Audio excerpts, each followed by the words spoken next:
What's up guys? Welcome to Condo in Taunas, Manila. For today's video, another house tour na naman ang inyong masasaksiyan. Nandito nga pala tayo sa may Bangkal, Makati. At ito nga pala yung 3-story townhouse with roof deck ang ating papasukin.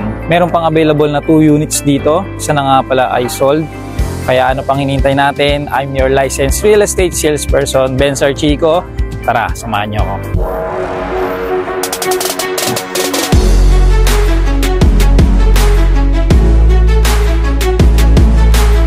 Pagpasok po natin from our main gate, ito nga pala ang inyong 1-car garage. Nakasyang-kasya isang SUV. Maluwag pa yan. Pagka pinasok nyo, may daanan pa kayo dito. And meron na rin tayong gripo pagka maghugas kayo ng mga gamit. And meron tayong isang space dito. Pwede nyo lagyan ng mga gamit o yung mga halaman. Pwede rin po.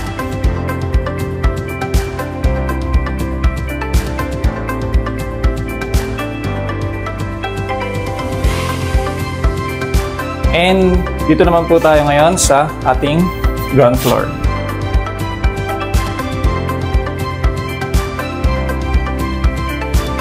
Ito nga pala ang ating living room area. Bago tayo pumunta dyan, meron tayong breaker panel dito nakalocated. And meron tayong mga awning window dito. Pasok na pasok yung hangin dito sa ating ground floor. At dito ang inyong sofa, pwesto. Meron tayo ditong mga outlet for your television, your TV. Pwede kang maglagay dito ng table. Then meron tayong mga lagayan pa dito ng inyong mga pictures or mga design ng flowers. Ganun. And dito naman po ang inyong dining area. Very spacious na po siya.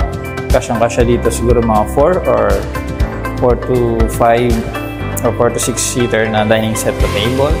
And meron tayong extra storage dito sa ilalim ng staircase. So na-maximize yung space na ito. Very spacious. And dito naman po ang ating kitchen.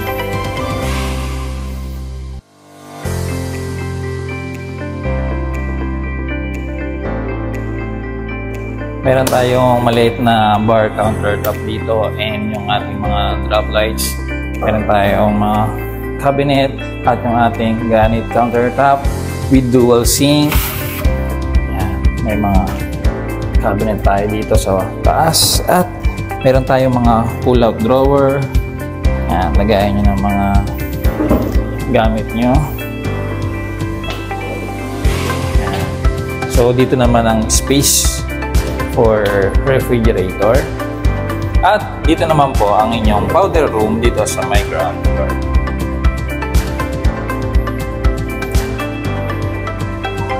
And meron tayong storage dito. Lagayan ng mga delata. Lagayan ng mga pagkain, pancit canton, mga ganun. Dito naman po ang inyong laundry area o ang inyong service area. Dito pwede mag-supply it. At dito nga pala ang ating air well ventilation. May awning window tayo dito para yung pag nagluluto kayo sa loob, lalabas yung usok dito. And meron tayong gripo na rito. Meron na rin tayong canopy dito para yung washing nyo hindi mababasa dito ng ulan. And may outlet tayo. Dito yung washing. Dito yung maglalaba. Punta naman tayo ngayon sa second floor. Tara! Second floor. Pag-akyat po natin dito sa may second floor, meron tayong 2 bedroom at meron pang space dito. Bago tayo pumunta doon, dito muna tayo sa ating master bedroom. Meron na siyang sariling toilet and bath, vanity mirror.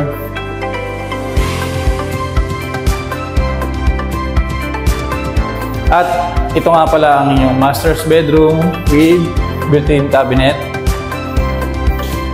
Meron tayo dito mga bintana accessible sa ating fire escape. Meron tayong balcony.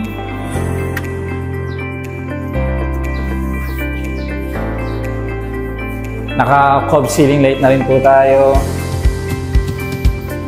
Kasyang-kasya naman dito yung king size na bed. Meron tayong mga outlet. So, pwede kayong maglagay dito ng inyong TV. Nandito ang inyong headboard. So tara, dito naman po tayo sa next na room. Dito pa rin sa may second floor. Bago yan, meron tayong mga outlet dito. Pwede kayong maglagay ulit ng TV dito. Dito yung inyong magsisilbing family area o another receiving area o nasa inyo study area yung lugar na to. Meron din tayong breaker panel dito for second floor. And ito nga pala ang inyong bedroom number 2. Yan. So, hindi siya ganun kalaki pero pwede na. Kasi yung isang single bed, meron tayong balcony rito sa likod. And ito yung view nyo dito sa may likod ng inyong bahay.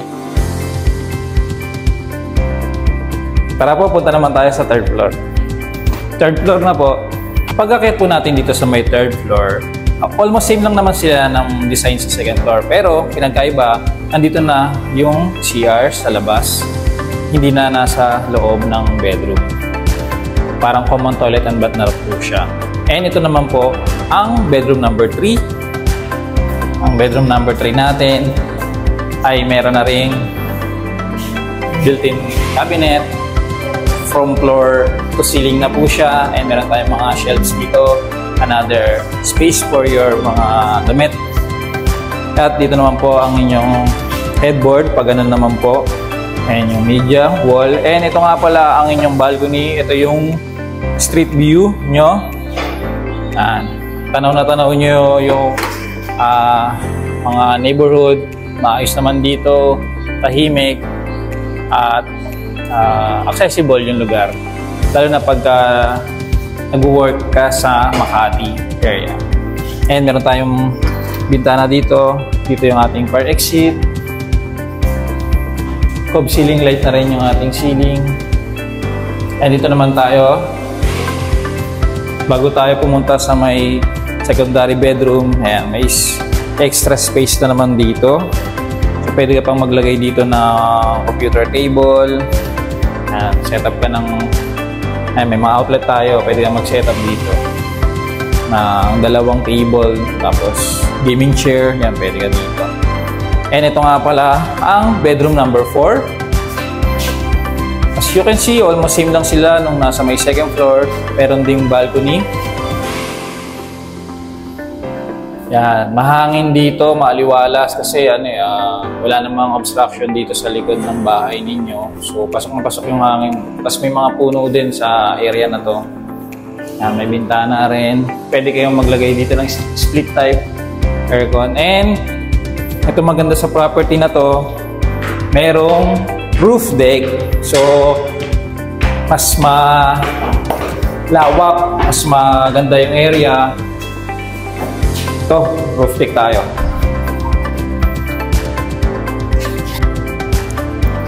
Ito nga pala ang inyong roof deck. Very spacious na po siya.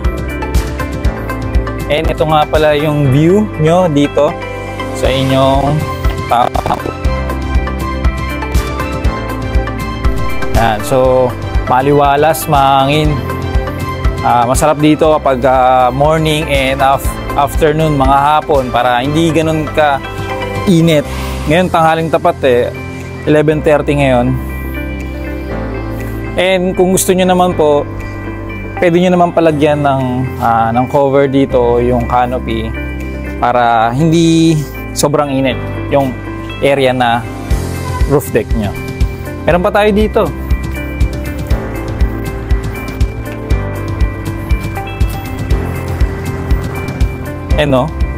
May area ka pa dito. So, pwede kang maglaba rito, magsampayan, maglagay ng sampayan. So, kung meron kayong mga halaman, pwede kayo dito maglagay ng mga halaman.